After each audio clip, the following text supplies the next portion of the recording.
হঠাৎ মাথা ধরেছে, মনে হচ্ছে মাথার ভেতরটা যেন ছিঁড়ে যাচ্ছে। এই সাধারণ সমস্যাটি আমাদের দৈনন্দিন জীবনকে কতটা কঠিন করে তোলে তা আমরা সবাই জানি। কিন্তু মাথা ব্যথা কেন হয়, আর এর থেকে মুক্তি পাওয়ার উপায় কি? চলুন আজ জেনে নেওয়া যাক। মাথা ব্যথার মূলত দুটি প্রধান প্রকার, প্রাথমিক এবং সেকেন্ডারি।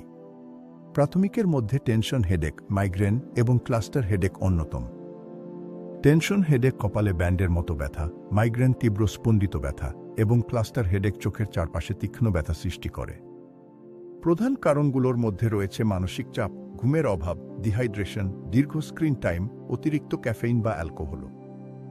যদি ব্যথা হঠাৎ তীব্র হয়, জ্বর বা দৃষ্টি পরিবর্তন হয়, তাহলে দ্রুত ডাক্তার দেখান। মাথা ব্যথা টিপস: অন্ধকার ঘরে বিশ্রাম নিন, পর্যাপ্ত জল পান করুন, ঠান্ডা বা গরম শেক ব্যবহার করুন এবং হালকা ম্যাসাজ করুন।